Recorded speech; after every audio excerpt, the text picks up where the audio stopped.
Check, check, test.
So I'd recommend that board members start taking your chairs. We're going to call the meeting to order in just about 30 seconds.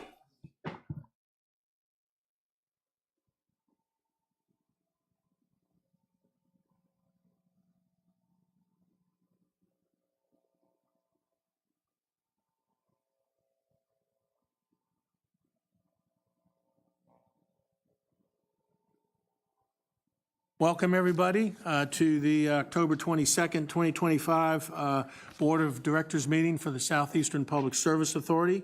Call the meeting to order at 9:30, and we'll start with the Pledge of Allegiance. Please stand. I pledge allegiance to the flag of the United States of America, to the republic for which it stands, one nation, under God, indivisible, with liberty and justice for all. Thank you. Please be seated. Madam Secretary, do we have a quorum? Yes, we do. Do we have anyone registered to make public comment? No one has registered to make a public comment in person or electronically. Okay. Yes? Okay. Ms. Graham-Williams will join us hopefully as soon as she can get here. At this point, I would ask our General Counsel, Mr. Brett Spain, to review our updated policy on individual participation in SPSA Board of Directors meeting by electronic means. A copy of the policy with the proposed changes is provided at each board member's seat. So, Brett?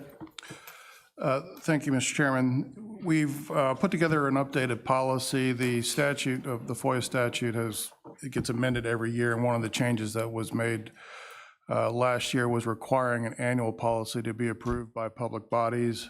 I don't know why it has to be done that way, but it does. So every year we're going to have to do the same policy if we want to continue doing remote participation. And so what you have in front of you is the proposed policy. In blue would be the one addition, which is also a change that allowed for one more situation in which somebody could participate remotely. It's when they're acting as a caregiver. And so you don't have to adopt it with that change, but it seemed like a sensible thing to add to our policy. So would be asking for a motion to approve the new or the updated policy as presented, including the change shown in blue. Is there any questions, any discussion for the General Counsel? I would note that and ask our counsel, the Executive Committee previously adopted the board's participation policy. Will we need to re-adopt the new policy, or will that just carry through? The Executive Committee? Yes. That was done last week. Right. And every year we'll have to do it again. We'll probably do them again in January just to get on an annual schedule of doing it at the beginning of the year. All right. So the Executive Committee will have the exact same policy as we're voting on today. If there aren't any other questions, entertain a motion to accept the policy with the proposed changes. Have a motion. Any seconds? Have a motion and a second. Any more discussion? If not, I guess all in favor say aye. Aye. Any opposed? Oh, Ms. Ralston's not participating at this point. It's just. yeah. Oh, We'll introduce you in a minute, Cheryl. okay, sorry. Any opposed? Any abstentions? All right, so we now have a new public participation policy that's been accepted. And I would note that Cheryl Ralston is participating electronically. Cheryl, welcome. Thank you. And would you provide your reason for electronic participation and your location? I am now living in Richmond, actually in Rico, Virginia, and it's more than 60 miles from the meeting site. All right. Well, welcome. Do we have anybody else participating electronically? No one else. Okay. So now we can move on. Chairman's comments. I'll say that this has been a pretty good year, exciting year in that a lot of things that the organization has been working on for years are really kind of coming to pass now. We've obviously obtained the permits for cells 8 and 9. You're going to hear some good news about the leachate evaporator, the flyover on 460. You're going to hear about that today. And of course, we're making very good progress on the use and support agreement modifications, extending those. Still have a lot of work to do by the end of the year, a lot of important work, a lot of important votes. But I think we could all look back and say it's been a pretty good, productive year. With that, we'll move on, and I think the next issue would be to approve the minutes. The minutes of the last month's meeting, September 24th, 2025, have been distributed by email to the board members, and they are on your packet. They're in your current packet, started on page 5. Do you have any comments on the minutes? Any changes that need to be made? Not hearing any, then I would entertain a motion to approve the minutes. Have a motion and a second. Any more discussion? If not, all in favor say aye. Aye. Aye. Ms. Ralston said aye. Any opposed? And any abstentions? All right, so the minutes have been adopted. You also have, the next issue would be the Executive Director's Annual Evaluation. At your seat is a copy of the evaluation form that's been provided to each board member. And also, we will send you an electronic copy by email, in like a Word format or something like that? Okay, send you in a Word format or PDF, probably whichever you prefer. Just go with Deborah. And I would ask that you fill them out and try to get them back to me by December 1st. Not try, get them back to me by December 1st. And that's a target that we don't seem to hit too well, but I'll keep reminding you. That is the Monday following the Thanksgiving holiday, so you have all those days to work on that, okay? Because I'm sure that'll be the most important thing on your mind for those 4 days. So please give it some thought. Again, we've had a pretty busy year and a lot of things have come together, and I'd like to hear your thoughts about our executive director and his leadership. December 1, Monday following the Thanksgiving holiday. The next would be the item on the agenda is the presentation of the annual audit. I'd like to, the chairman of our audit committee is board member John Maxwell, John Maxwell.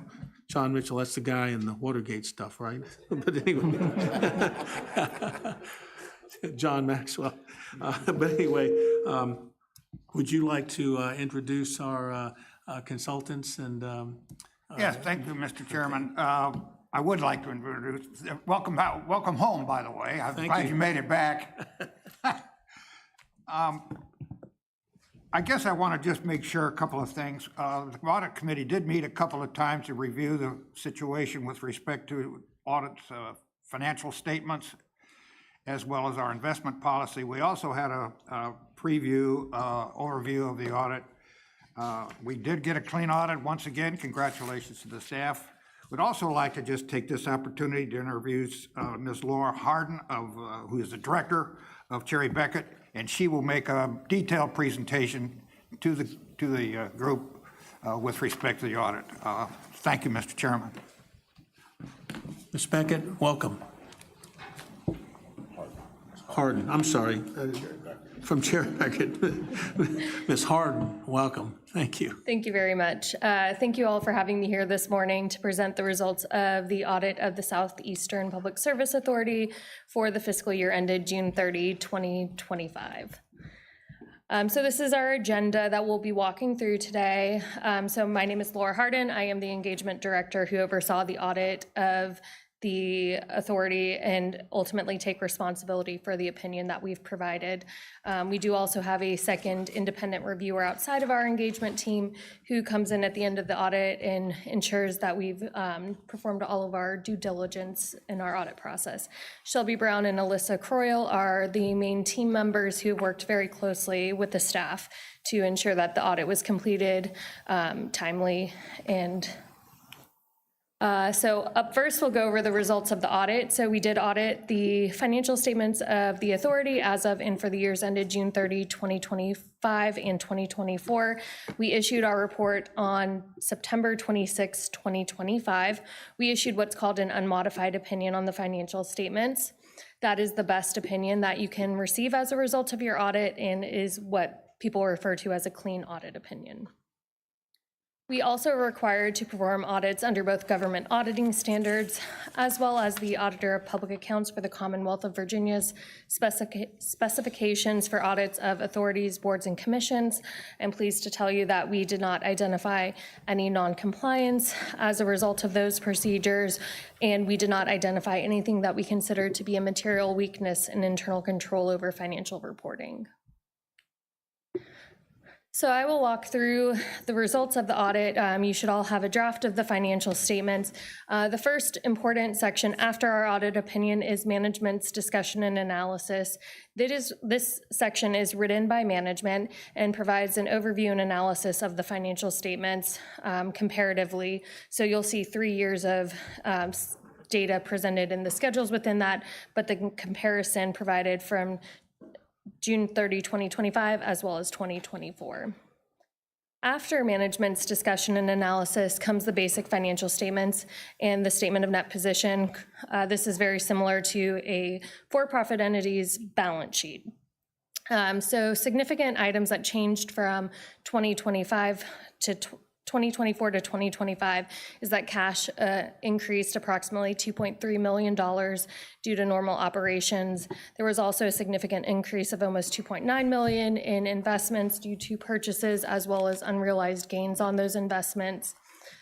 Capital assets increased approximately $4.5 million. That's primarily due to purchases of assets that are under construction, as well as building improvements and equipment of $10.2 million, which is then offset by the depreciation, amortization, and depletion expense of $5.5 million. Accounts payable increased approximately $1.9 million. This is due to an invoice from VDOT related to the flyover project that was payable at the end of the year. The landfill closure and post-closure liability increased approximately $1.5 million. That's due to an increase in the inflation factor as well as the usage of the landfill. Then you'll see that deferred inflows for pension amounts increased approximately $716,000. That's primarily due to the fluctuation in investment earnings. The pension plan with VRS is reported as a measurement date of June 30, 2024, so 1 year behind the reporting date of the financial statements. After the statement of net position comes the statement of revenues, expenses, and changes in net position, which is essentially the income statement. In that, you'll see that municipal tipping fees decreased approximately $1.7 million due to decreased tonnage. Other tipping fees decreased approximately $1.1 million. This is primarily related to a decrease in ash disposal revenue from Wheelabrator, which was offset by an increase in the tonnage for non-contract waste. Then personnel cost increased approximately $1.3 million. That's primarily related to a 3.5% cost of living increase that was effective July 1st, 2024, as well as an increase in overtime due to operational changes as a result of the Wheelabrator closure. Other significant changes as a result of the Wheelabrator closure impacted depreciation, depletion, and amortization expense, which increased approximately $1.2 million. The Wheelabrator service contract decreased $13 million, and then the waste hauling and disposal contract increased approximately $9.7 million. And then the VDOT flyover increased around $6.2 million. That's due to a ramp up in activity in fiscal year 2025, and we expect to see increases as construction remains in progress.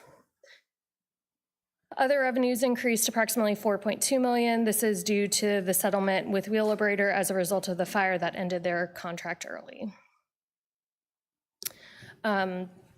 During our audit process, we are required to gain an understanding of the authority's internal control environment. That helps us to plan and perform our procedures.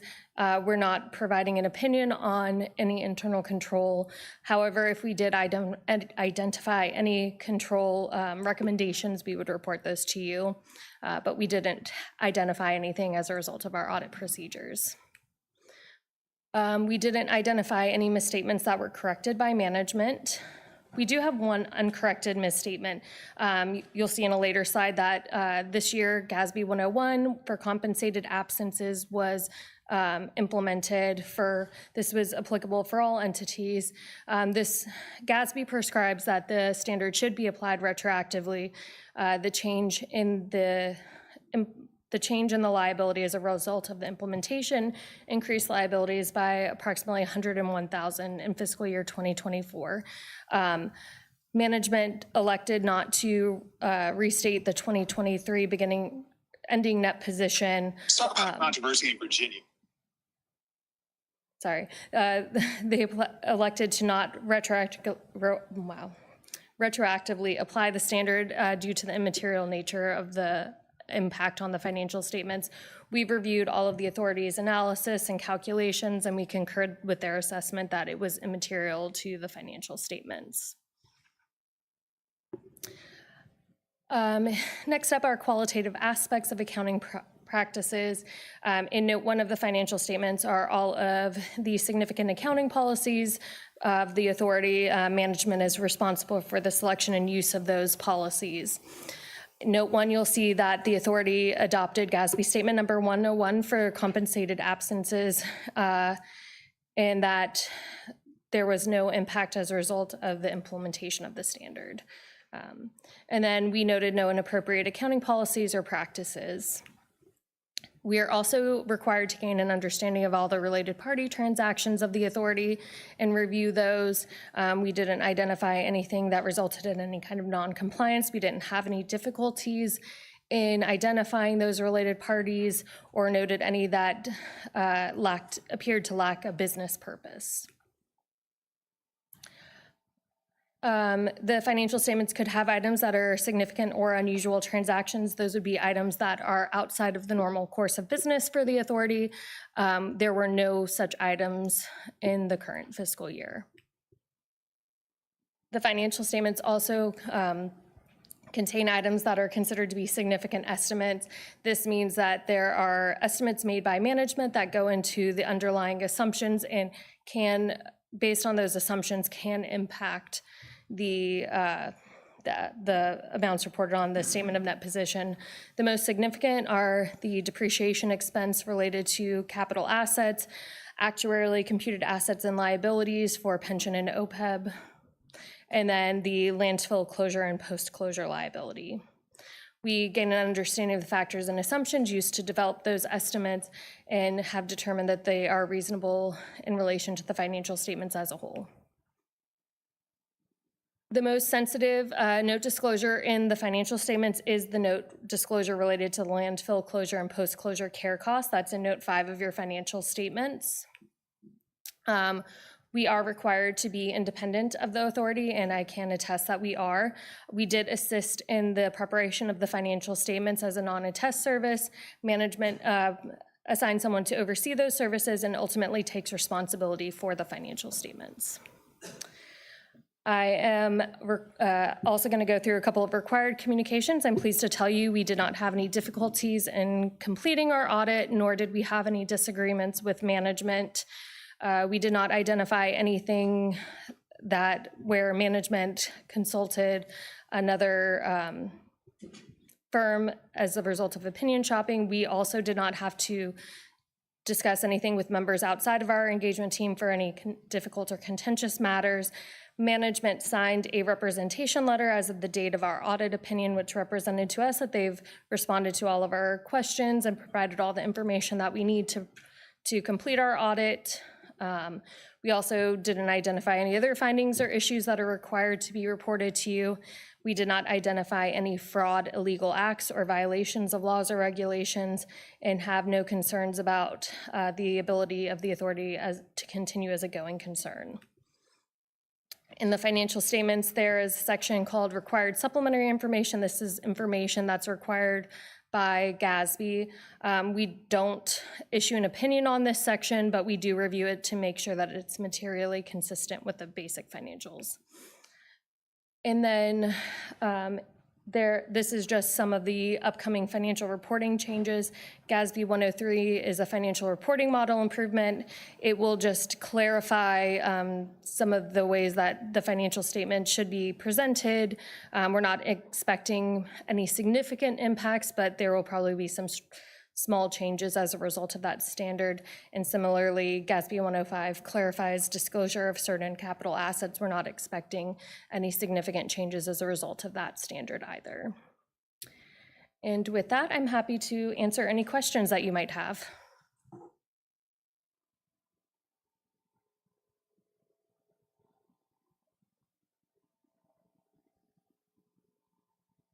So if it makes no difference, just let me know. On the results of the audit on page 4, the last line talks about the wheelabrator, that there's, the change in revenue increase due to the settlement. And that last phrase, as a result of the fire that ended their contract early. I thought that was the substance of our dispute. I don't want to use language that is inconsistent with the settlement terms. So if it's not inconsistent with the settlement terms, then we'll leave it be, but it struck me as something that was at the crux of what we were litigating, that the end of the contract was as a result of the fire. So I just didn't want it in any document that might cause us some problems down the line, so. You're giving me the eye, Brett. Two different questions there. One is that, that was a precursor to the end of the contract for sure, and then I would have to talk with them about what they can change in their statements. But I understand your point. We can update the wording in this slide if it presents any problems on the way that we've worded it. Are there any other questions from Ms. Harding? If not, I want to thank Ms. Harding and Cherry Beckert firm, also our treasurer, Ms. Schreiber, and our audit committee led by Mr. Maxwell. One thing I think every one of us knows is as you move forward in this business, if you can't be absolutely sure that your finances, that your funds are being accounted for properly and spent properly, it's really hard to get anything else done. It's kind of the first thing, one of the first things you got to be comfortable with before you can start really getting some important things done. So I want to thank everybody involved here for a great audit and good results. If there aren't any other discussions, I'd entertain a motion from Mr. Maxwell to accept the audit report. So moved. And I'll second. So having a motion and a second to accept our audit, I would, if there's no more discussion, I would go ahead and take a vote. All in favor, say aye. Aye. Any opposed? Aye.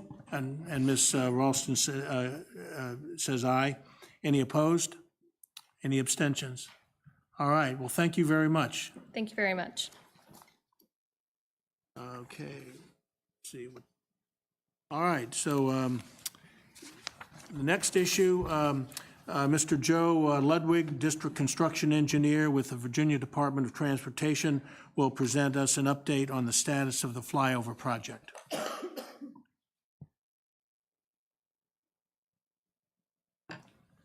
Mr. Ludwig, welcome.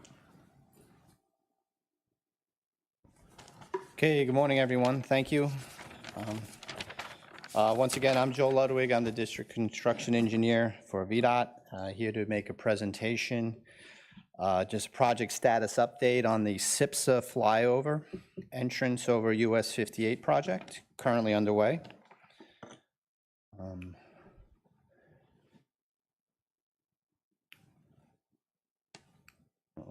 There we go. This first slide is a rendering of what the flyover ramp is going to look like when it's completed. Essentially, eastbound traffic is going to have, there's going to be a bridge. You're going to exit eastbound, and traffic will have a loop over eastbound and westbound and have a direct entrance into the SPSA facility, with eliminating the need to cross over westbound traffic as a future. That's just a visual of what the ultimate project it will be. Quick update on the project schedule. Currently on schedule. Really on our next milestone is our substantial completion date, which does require the flyover to be open to traffic. That's currently on schedule for July 31st of next year, which is incentivized. So there is a bonus for the contractor to meet that date. Well, I'm sorry, each day before there is incentive to get the flyover open and completed, and there's a disincentive if they don't reach that. So, but currently on schedule. Really, with the schedule, some key activities are currently underway, and we're very happy to announce that we're currently erecting girders. We've had our first two. Over the last 2 nights, we've started erecting girders on the eastbound direction. For those of you who may have traveled through the site, those are the ones from the abutment to span A. So that work is, that first span will be finished this week. Next week, they'll go over to the westbound side off the roadway. And then the following week, that's when we do a little bit more challenging girder erections over the traffic of Route 58. So a lot of coordination, a lot of efforts been going into those activities. We're working closely with the City of Suffolk, both our communications department and the City of Suffolk Communications Department. But those girder erections will require some weekend overnight closures of Route 58 with a detour.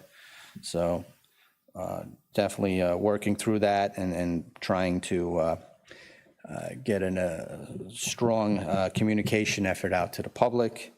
And all of this work is targeted to be completed by Thanksgiving, so which is a very critical milestone for the project. This will allow for the construction of the bridge to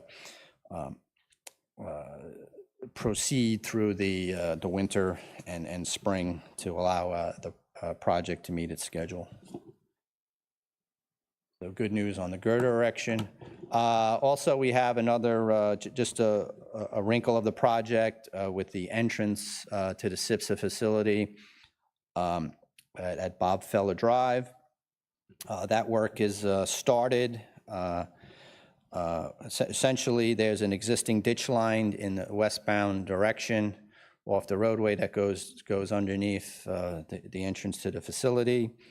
The project's going to replace the existing culvert that goes underneath the corrugated pipe that goes underneath the roadway.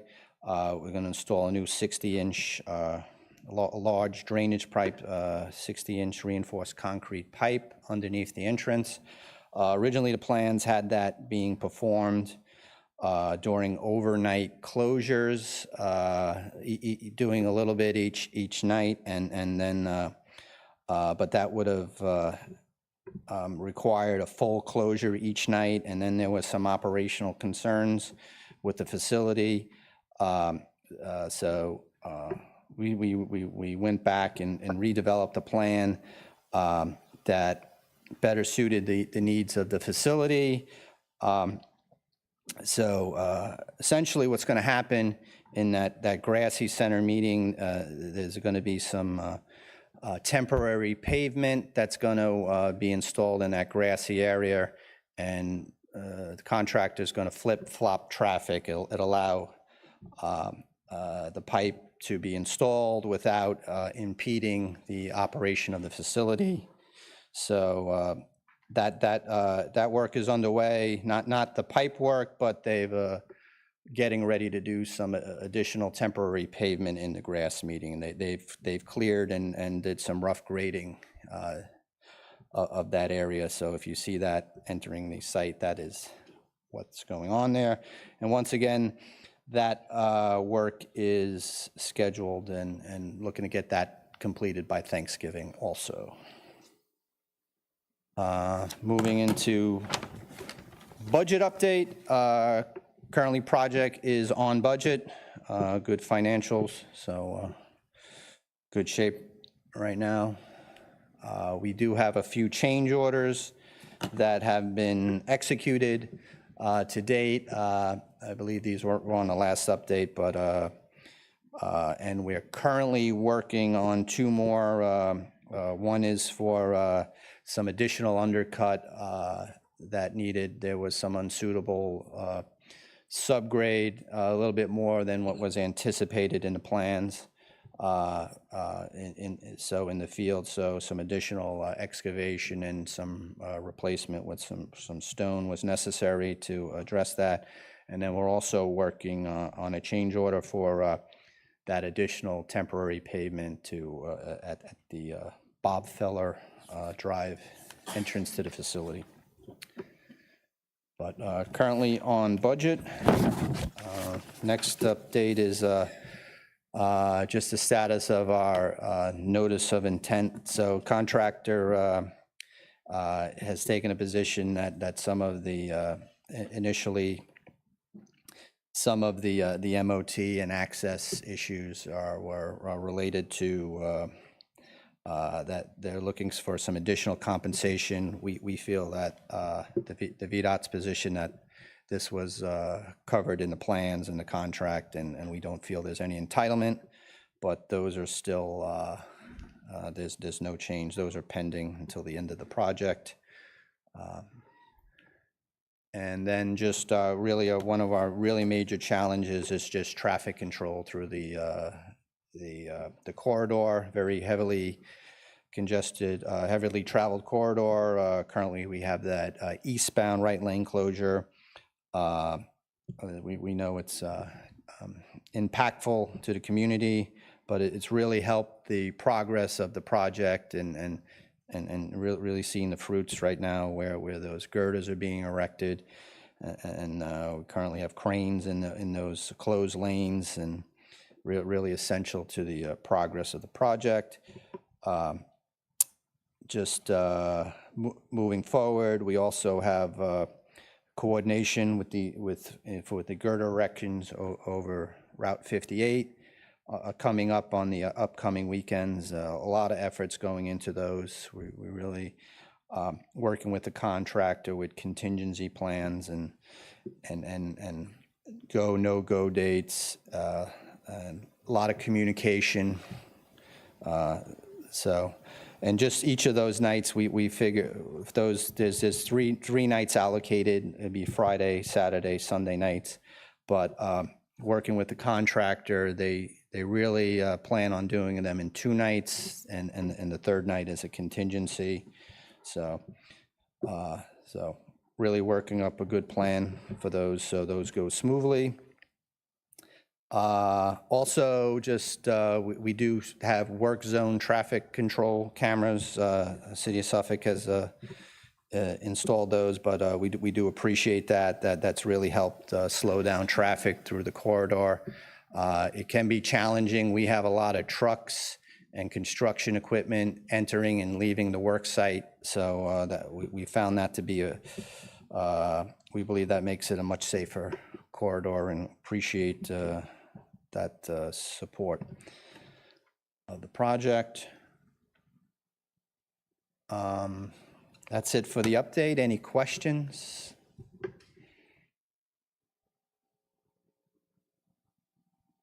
Mr. Chairman, if we could, I know there's been a lot of coordination between the City of Suffolk and VDOT on these road closures. I would ask if Mr. Hughes would like to add anything to what the update that's going here, because they've been directly involved in trying to coordinate the work.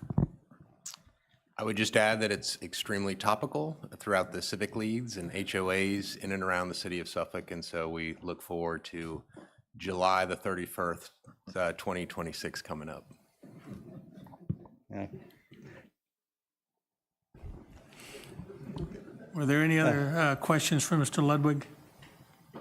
Well, thank you very much. It's a very difficult project, but equally as important as it is difficult. So thanks for all your efforts. Okay, thank you. All right, so moving on, the next issue is our waste supply and service agreement presentation. This is the result of really about, did you have something? I was just directing Oh, Mr. okay. Nowak to come to the table. It's really the result of a couple of years now, solid work to get to the point where we are. I'm going to turn it over to our Executive Director, Dennis Bagley, and he's going to give you an overview of the waste supply and service agreement. Thank you, Mr. Chairman. I'll kind of open this up and give just a general overview, and then General Counsel and Brad Nowak from Williams Mullen will be providing a more technical briefing on the terms of the contract for the first time in public. So beginning, one of the questions is, what is alternative waste disposal? An alternative disposal mechanism is actually what it is. We're trying to find a way to divert waste away from the regional landfill, and in that effort, we've gone through an RFP process for alternative waste disposal. We're going to talk more about what that brought to the table. We're looking to extend the life of the landfill beyond the current 35 years that we currently have on our airspace evaluation that we do annually. It'll incorporate a mixed waste sorting component that will remove recyclables from the mixed waste stream and provide a 20% recycling rate, which is almost 3 times what we currently are doing with curbside recycling. It will also remove 30% of the waste stream in the form of organics and fiber, and it'll produce a material that we refer to as biochar by using the pyrolysis process. And we've talked at length about what pyrolysis is. Biochar is a carbon-based product similar to charcoal. If you look at it, it would look like a cross between charcoal and dirt. It produces carbon credits, and the biochar can be sold for concrete and other uses, and the proceeds from that offset the cost of the project. The contract provides a guaranteed, and I want to emphasize guaranteed, 50% waste diversion with liquidated damages to targets not reached. Why do we implement alternative waste disposal? First of all, maintaining capacity at the regional landfill is critical to our future as a waste solution for the region.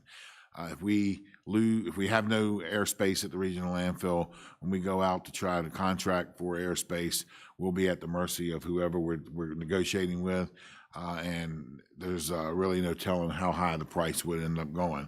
So it's important that we look to the future and make sure that never happens. So the landfill, as you all know, is hydrologically connected to the Great Dismal Swamp, and we just went through a 5-year process to permit 109 acres of wetlands to construct a landfill on, and I can tell you that I would never recommend this board go back through that process again. And as part of the process, we even had to give away any future expansion of the regional landfill. So what that means is cells 8 and 9 are the last 2 cells at the regional landfill. There are no other sites in the region to put a landfill. There were 2 sites identified in our evaluation as part of the environmental impact statement, and one was in Suffolk and one was in Southampton County. And Southampton County has passed a resolution saying there'll be no landfills built in Southampton County, and Suffolk rejected the one location in Suffolk that ended up not even being an option because it had more wetlands than the space at the landfill. So in short, there is no other space to build a landfill in the region, so our waste would have to go outside of the region once the capacity is gone at the regional landfill. At the current waste volumes that we are producing across the region, we would reach that permitted capacity in the year 2060. And while that may not sound like tomorrow to you, is in my business, it's like tomorrow. 2060 is right around the corner. And if you're not thinking about it now, you're going to make a huge mistake for the future. After 2060, waste would have to be hauled to private landfills outside of the region. That would be either in Waverly or even further out west to a landfill, Republic landfill that's out near South Hill. So that's even a further haul. Projected disposal cost after the regional landfill reaches the capacity is $125 a ton. That's disposal cost. That's what the landfill would charge you, and $125 in today's dollars, and where you currently are paying $67 a ton. Now that would escalate over time. That's in $125 is present cost, today's dollars. I want to emphasize that. So that number could be upwards of $200 easily. Facts about alternative waste disposal are, there's a lot of fiction out there, and I just want to try to lay some of the facts out. First of all, no portion of this project would convert recyclables into alternative energy to be sold in the open market. This is one of the things that makes this project different. When you are creating energy to sell in the open market, that becomes problematic, and there's signs all over the country where that has been a problem. This project does not do that.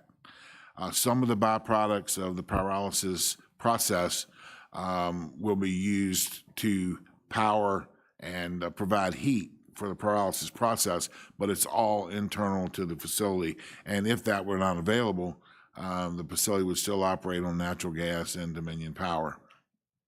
The project guarantees 20% of the waste collected would be recycled versus 7% with curbside recycling.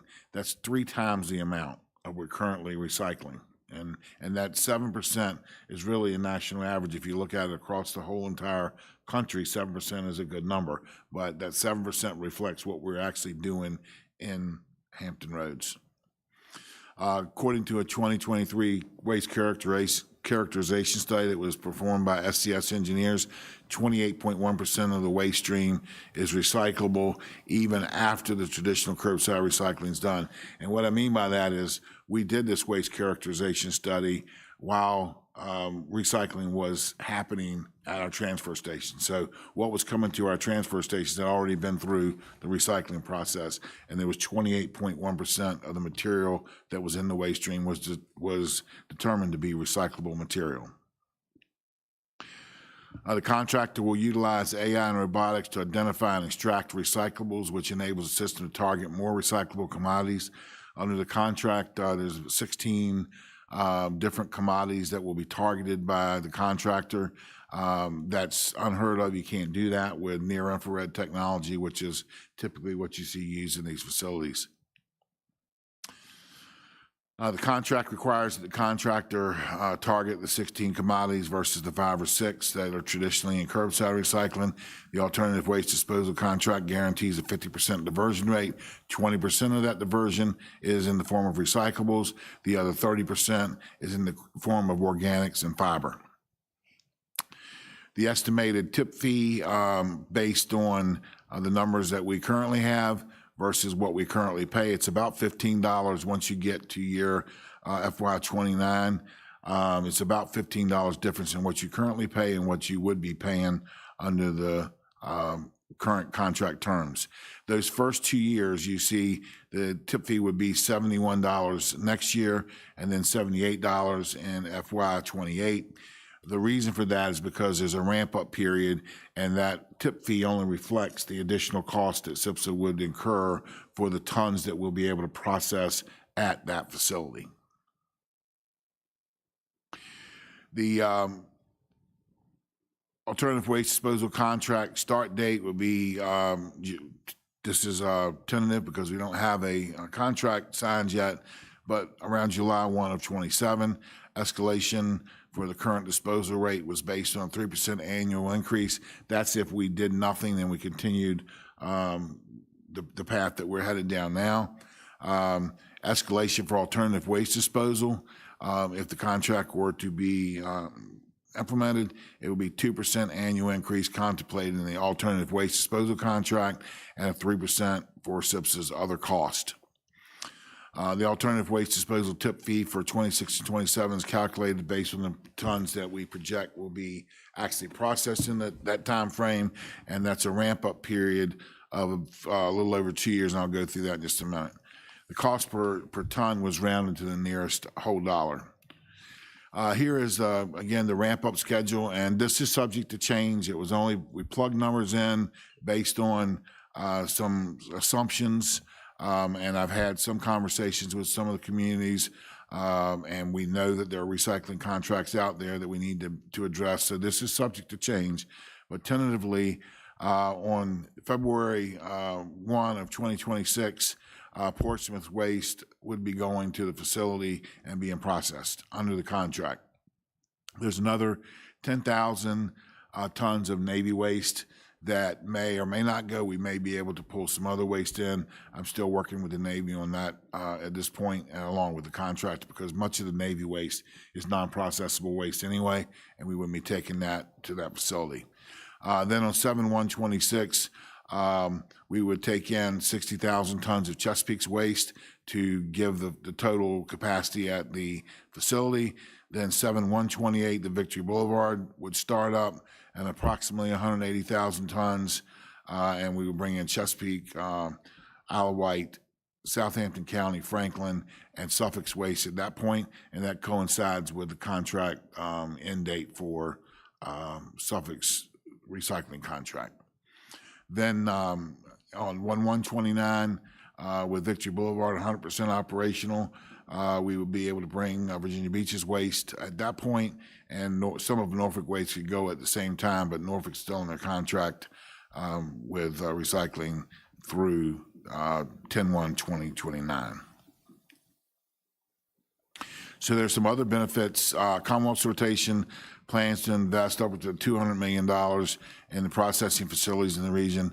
100% of the households would contribute to the overall recycling rate.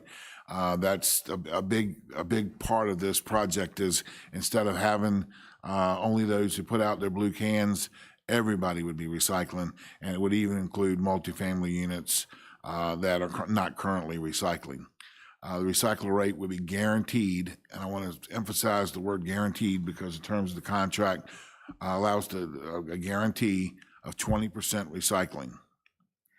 The landfill conversion guarantee is 50%. That 50% consists of 20% recycling and 30% organics and fiber, which would be turned to biochar.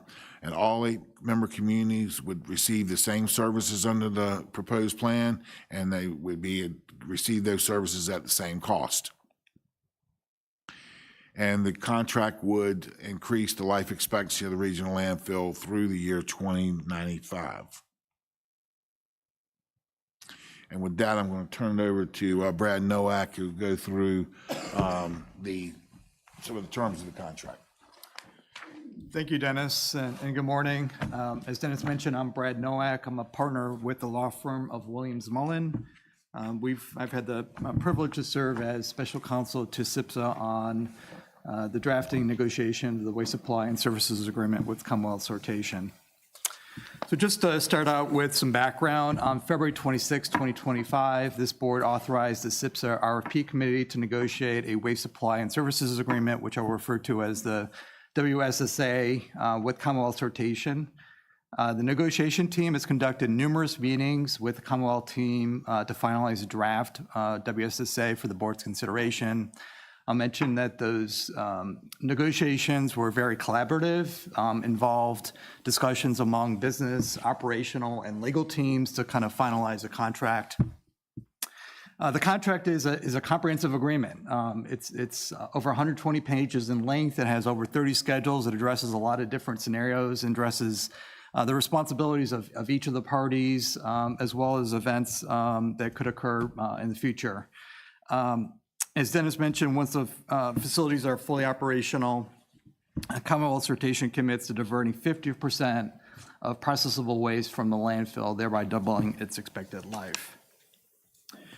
We'll start with just a high-level overview of the contract. Commonwealth Sortation is to finance, install, and operate all our portions of 3 facilities. First is the Frederick Sortation Facility. This is the facility that would be located at 3325 Frederick Boulevard in Portsmouth. And then 2 other facilities, the Victory Sortation Facility, which would be located at SPSA's Victory location, the former RDF site, and the Victory Biochar Facility, which also be located at the Victory site within an expanded RDF building.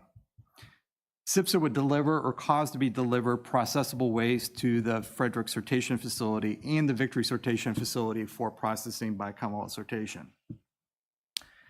At Commonwealth Sortation's Frederick Sortation Facility, they would sort and process waste delivered by and on behalf of SPSA into various waste streams, which would include processable waste, non-processable waste, which are things that basically will not be processed as part of their system, recovered recyclables, residue, and separated biochar eligible materials. And that's essentially the organic material that will be resulting after their processing. At the Victory Sortation Facility, similar to the Frederick, Commonwealth is going to process the waste that's being delivered by and behalf of SPSA into recovered recyclables, residue, and separated biochar eligible materials. When the biochar facility is operational, before it's operational, SPSA will deliver the organics, the separated biochar eligible materials, to the landfill. After the Victory Biochar Facility is operational, Commonwealth Sortation is going to process that into the biochar, and the biochar material would be hauled and disposed of by SPSA for the first 3 years. Afterward, Commonwealth is responsible for disposing of it or selling it for other use. In the contract, there are a few key dates, and each of these dates that are referenced in terms of months or days are based on the contract date, which would be the date that both parties signed the agreement. Commonwealth is committing to have an executed offtake agreement and achieve financial close within 8 months after the contract date. The starting of the operations at the Frederick Sortation Facility would occur within 120 days after the contract date. For the Victory Sortation Facility, 30 months after the contract date. And for the biochar facility, the commencement date would occur earlier of 24 months after they receive their air emissions permit, or 60 months. The contract term has an initial term of 20 years following the start of the Victory Sortation commencement date, or through January 1, 2049, whichever occurs earlier. The contract also includes a right for SPSA to extend the contract for 2 additional periods of 5 years each. The terms would be negotiated at the time. I'll cover a little bit more detail on the Commonwealth Sortation responsibilities at all facility sites, and then in particular the Frederick and Victory sites. So at all facility sites, Commonwealth Sortation will finance, design, engineer, procure equipment for, install, commission, operate, maintain, repair, and replace its facilities.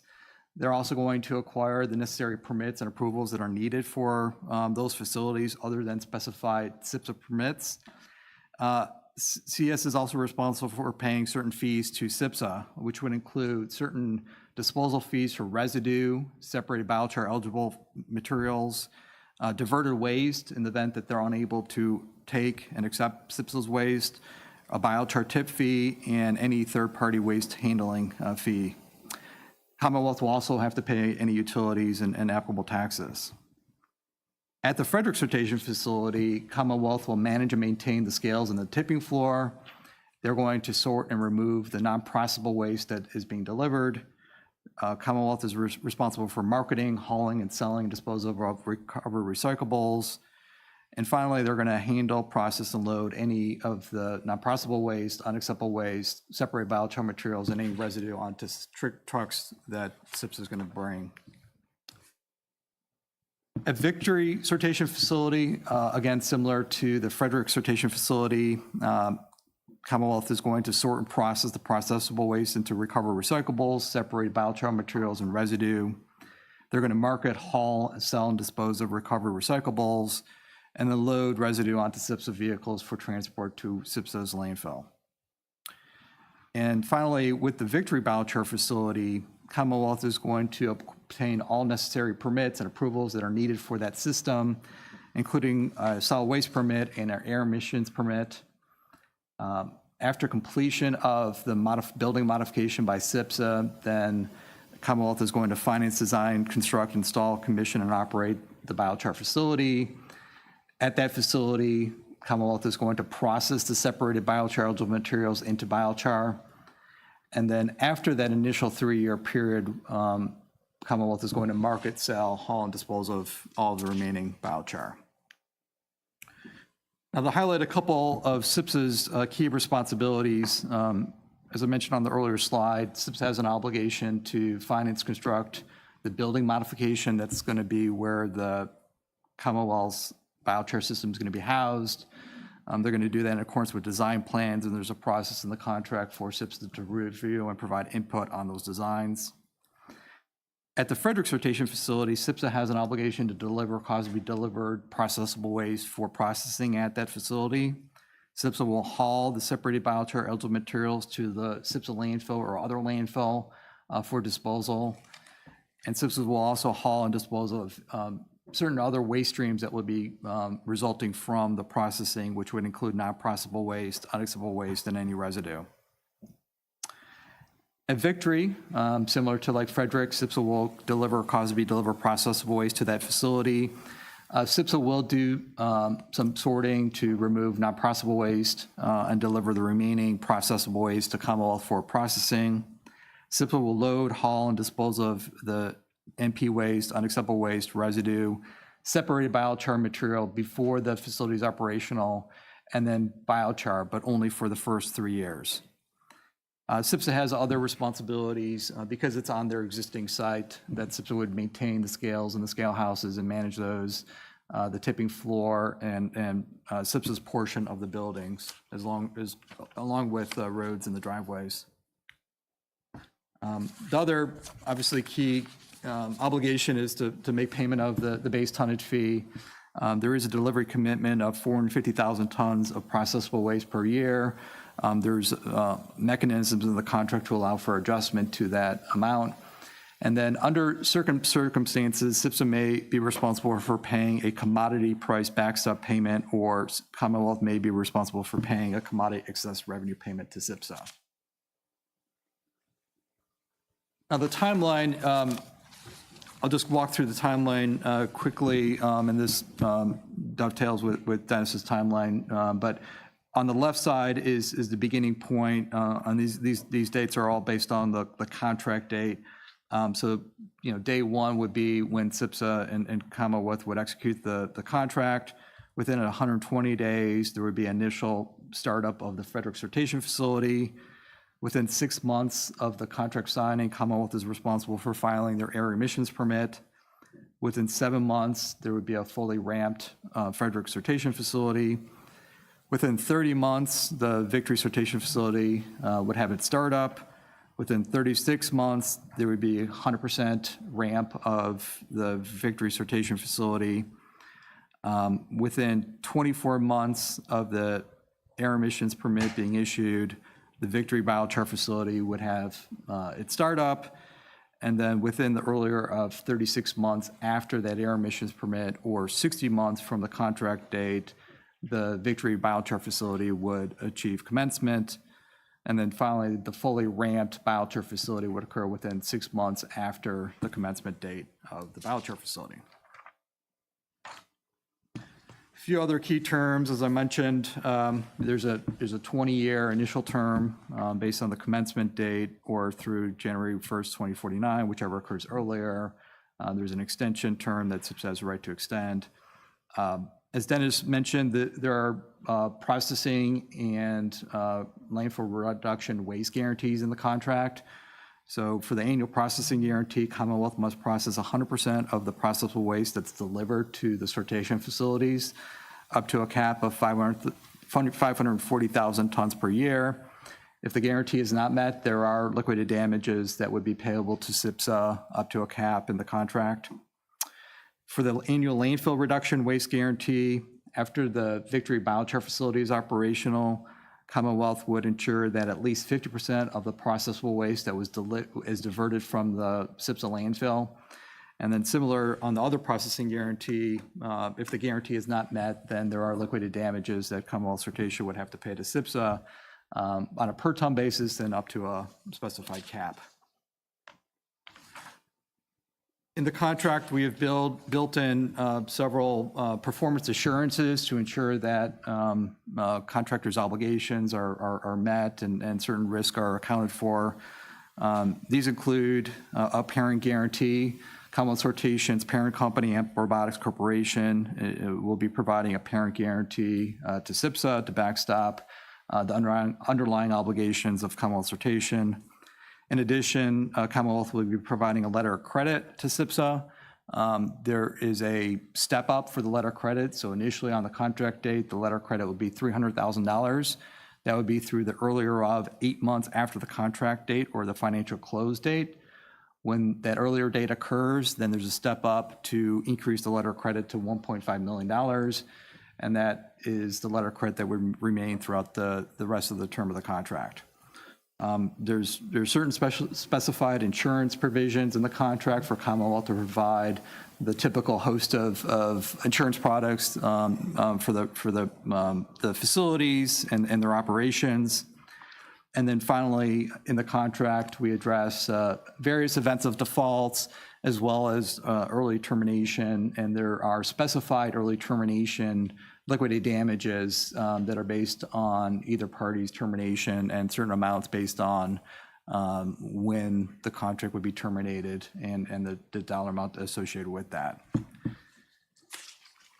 With that, I'm pleased to take any questions. Mr. Kiefer. Yeah, I have two questions. One, Dennis, you mentioned that there's 16 quantities that'll be recycled versus 5 or 6 now. Could you send us a list of those? I think that's a good selling point. Yes, sir, that's one of the schedules that we're still working through, but Commonwealth has identified those already. Yeah, just be interested. I think that's a good selling point. The second is there a total dollar value or annual dollar value associated with this contract?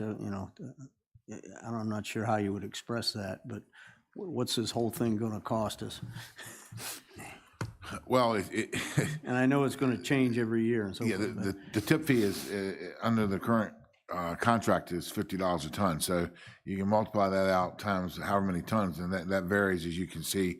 Just last year, we were 30,000 tons short of what we projected. So it really depends on the waste stream, but the value would be of the contract would be the number of tons that go to the facility times the tip fee. There's no specific dollar value mentioned in the contract documents? No, sir. I mean, I can defer that back over to our legal team, but I don't believe that it is.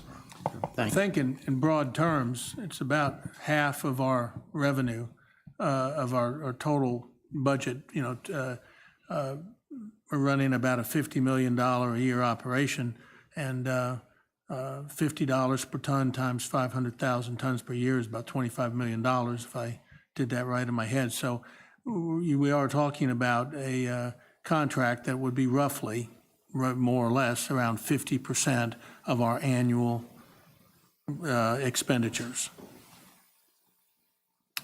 And if that would be helpful, I could also look at the previous 5 years and multiply that out times 50 and give you the numbers based on the last 5 years. But projecting forward, who knows what the waste stream is really going to do. Mr. McCoy. Brad, I'd like to, one of the statements that you made is that after, I believe you said 3 years, Commonwealth Sortation would dispose of the biochar through a means of the market. It was my understanding that the biochar would be used by SPSA as cover material. Has that changed? No, I think that will occur for the first 3 years of the contract. Commonwealth is looking at alternatives to use the biochar for other uses, including possibly for construction. So there's other avenues that they have. So it's the commitment for delivering it to the SPSA landfills only for the first 3 years. Let me add to that, we've long ago concluded, though, that we don't need the not that the biochar wouldn't be an acceptable alternative daily cover, we don't need it at our landfill. Other landfills have indicated some interest in that as cover, and of course, additives such as concrete, there are other uses of this also being looked at, but the point is, taking it back to our landfill, if we needed the cover, fine, but if we didn't need the cover, it just becomes volume in the landfill that we are eating up. So that's why the contract requires that after 3 years, Commonwealth Sortation has to find a use for it. Okay. But also say that the first 3 years, by bringing that biochar back to the landfill, there's some certainty for SPSA in the offtake agreement. And if you want to speak to that a little bit, Brad, I mean, I can do it, but I think you're more versed in that than I am, so. Sure, yeah, just as part of, one of the requirements in the contract is that for Commonwealth to have an offtake agreement for the sale of the biochar and or the environmental attributes, the carbon associated with the biochar. Right. And by having effectively a home for the first 3 years, the SPSA landfill allows Commonwealth to basically pursue those efforts to get an offtake agreement because they have a committed location where they can take the biochar for the first 3 years. Is there any benefit monetarily for SPSA in that offtake agreement, or is that just part of the total? It's reflected in the contract? it's the package of kind of the benefits of the overall transaction and effectively the tip fee. So that was part of the negotiated process to sort of help bring down the tip fee to the dollar amount. Okay. Yep. Mr. Hanson. Yeah, I just wanted to say thank you to staff and to council for all of the work that went into this negotiation. I think, we're at the onset of something that is monumental for SPSA. This is a definite change in how we do business. We're just getting into the contract, so we're all bright-eyed and rosy, but I honestly believe that this appears to be a fair contract that will benefit both SPSA and Commonwealth Sortation. And I hope Commonwealth Sortation makes a good profit. I want them to be a healthy company and a healthy partner.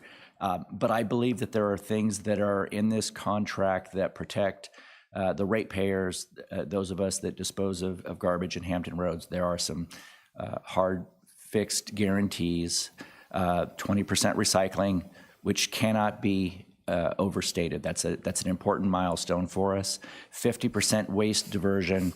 One of the frustrating things is it's difficult to identify exactly what the costs would be to investigate and try and find an alternative source of disposal after 2060. So while the slide for the tip fee looks like it's a dramatic increase, it's kind of a misleader because we're not factoring into that cost how much we would have to identify in terms of either finding another location to dispose of waste or develop that. And so I think if you focus only on that one slide, it can be a little bit misleading, and I hope that is not it.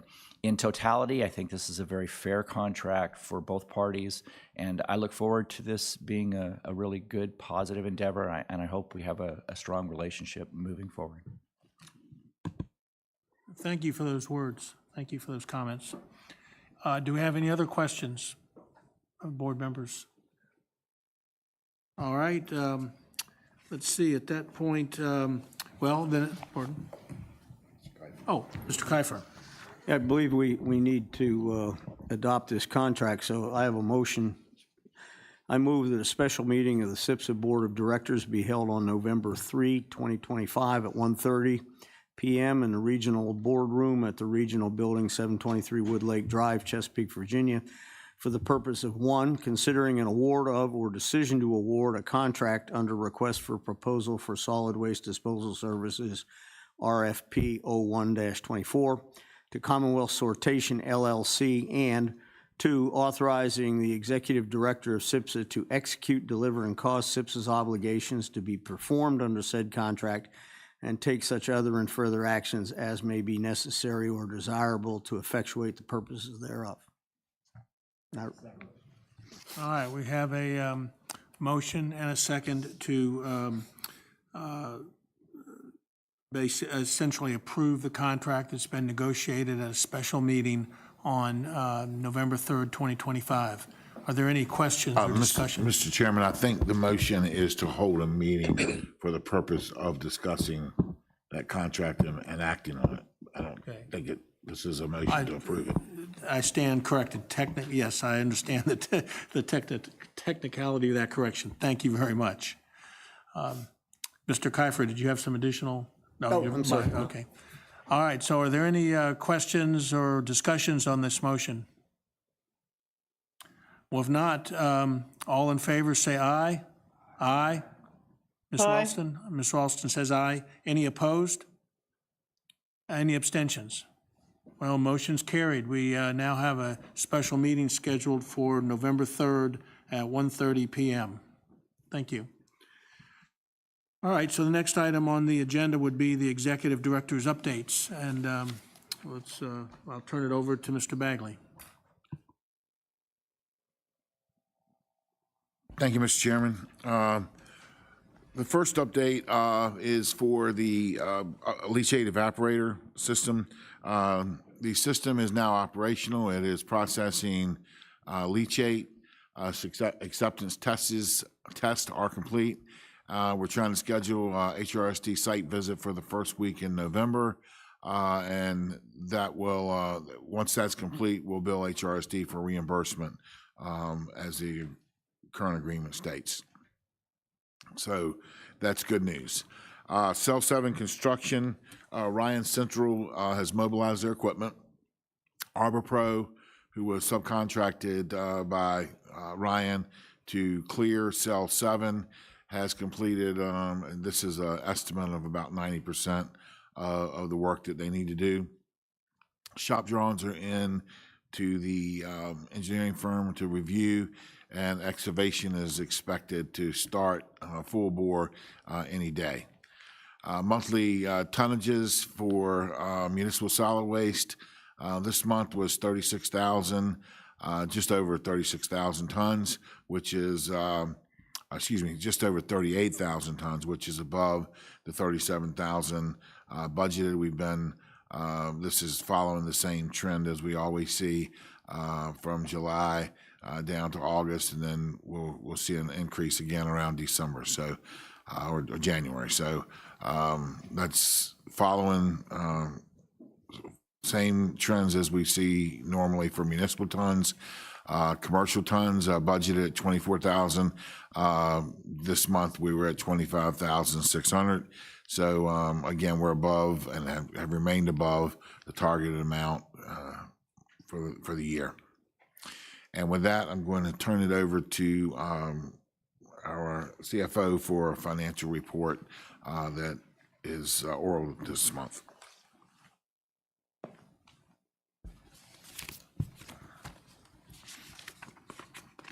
So I'm reporting on the financials for the first quarter of fiscal year 2026. Overall, our operating revenues were $14.5 million. We ended up at 27% of the annual budget, so we're right on track so far with revenues.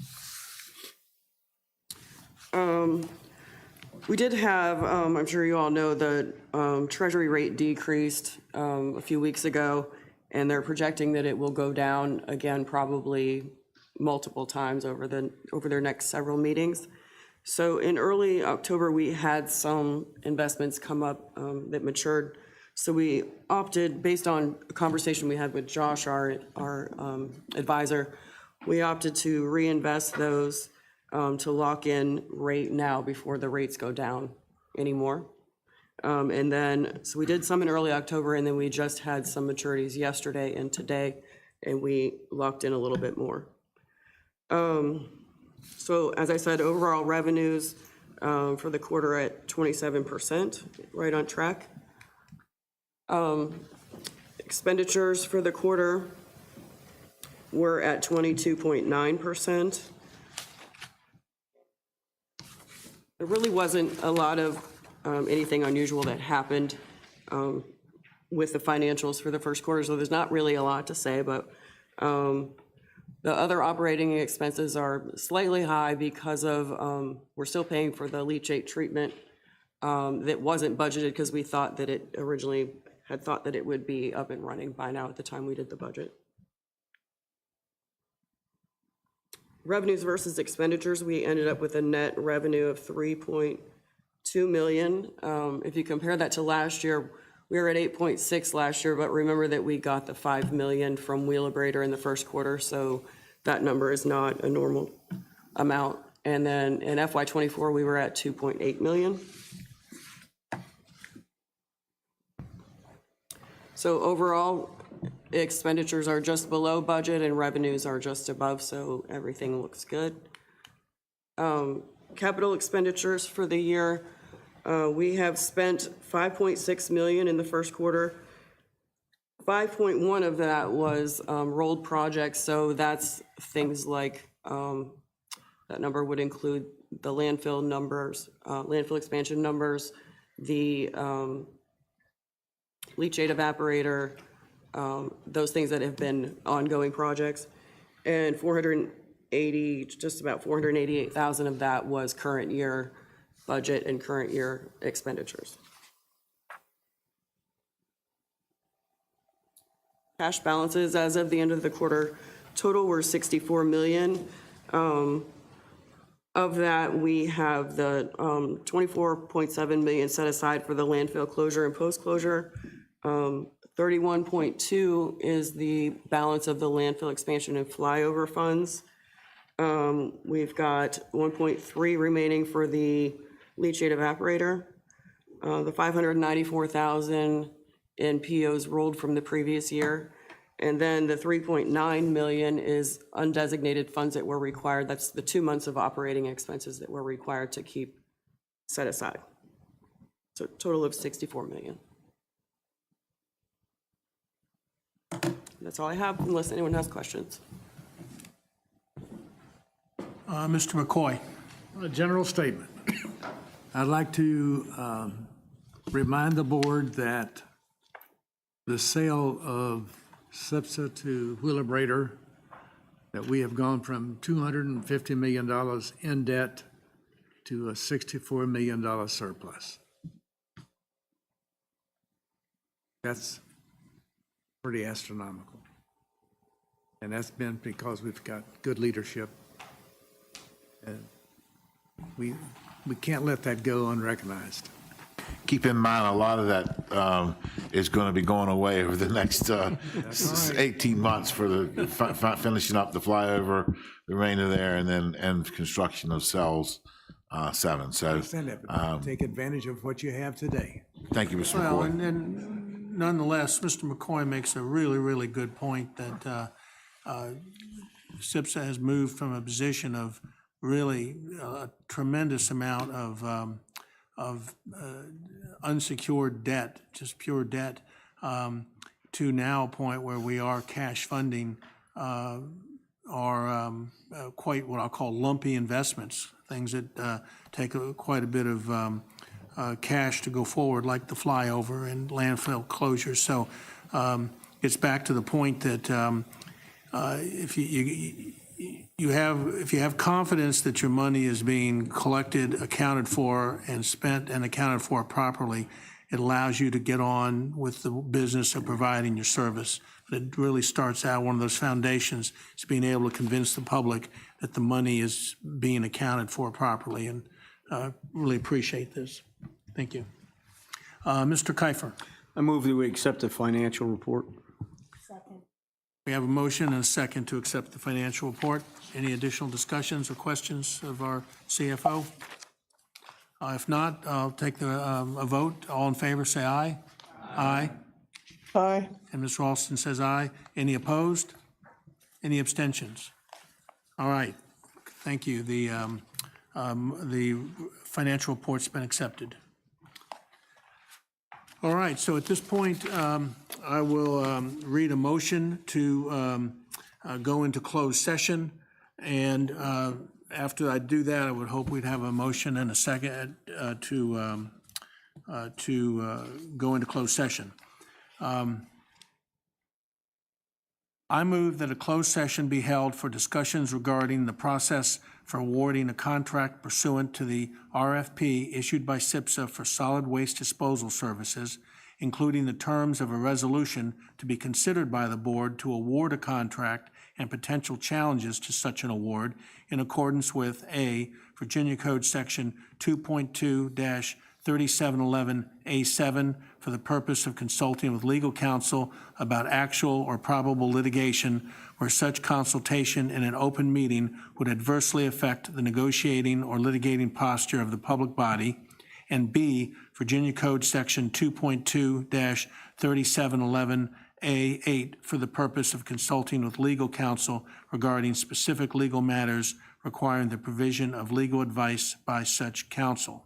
Before we take a motion second, do we have to discuss who would attend the closed session? Who would attend the closed session besides the board members and staff, appropriate staff? Yes, well, you should make your determination who you think would be in there and have the board decide whether anybody else should be present as well. So I know, I see Chesapeake indicating you have your counsel here, and Suffolk, you have your counsel here. I have my counsel here. Portsmouth has. Both of them. All right. Are there any other counsels from the other cities here? All right. Would there be anybody else aside from the councils of, I think, Portsmouth, Suffolk, Chesapeake? Did I get all, just those three? Okay. Otherwise, I'll have to ask everyone else to excuse themselves. Is it okay with the board that those three councils attend? Okay, not hearing any objection, I'll take that as a yes. So at that point, I would entertain a motion and a second to go into closed session. Have a motion and a second. I will need a roll call vote. Is there any more discussion? No, don't need a roll call vote. Mr. Maxwell. Yes. Mr. Sorry. Yes. Ms. Ralston.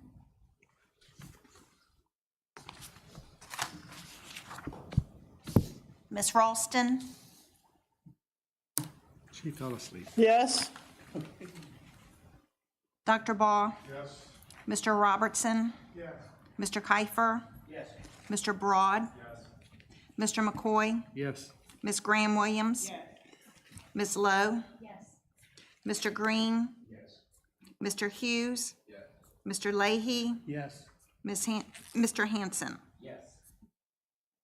Okay, we'll take a 5-minute break and then reconvene here at 5 minutes till 11.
take a vote.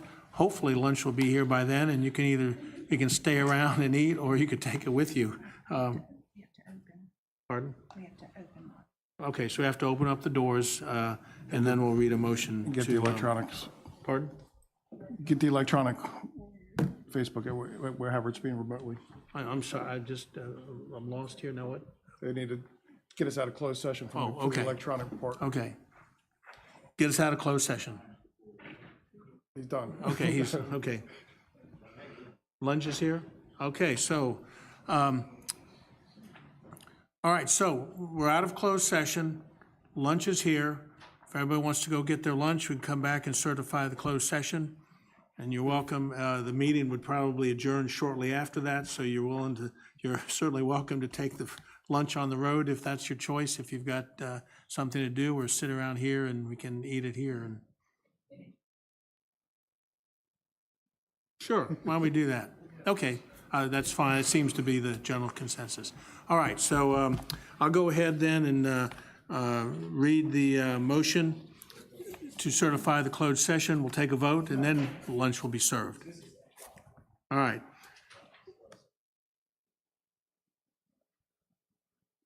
Are we ready? Okay. The Board of the Southeastern Public Service Authority of Virginia hereby certifies that, to the best of each member's knowledge, A, only public business matters lawfully exempted from open meeting requirements by Virginia law under the Virginia Freedom of Information Act, and B, only such public business matters as were identified in the motion convening the closed meeting were heard, discussed, or considered in the closed meeting just concluded. Can I have a motion? We have a motion and a second. And any discussion? If not, we'll take a roll call. Mr. Maxwell. Yes. Mr. Story. Yes. Ms. Ralston. Yes. Dr. Ball. Hear me? Mr. Robertson. Mr. Kiefer. Mr. Broad. Mr. McCoy. Ms. Graham-Williams. Ms. Lowe. Mr. Green. Mr. Hughes. Mr. Leahy. Yes. Mr. Hanson. Okay, so at that point, is there any other business matters to be brought before the board? Well, not hearing any then, I will adjourn the meeting and lunch is served.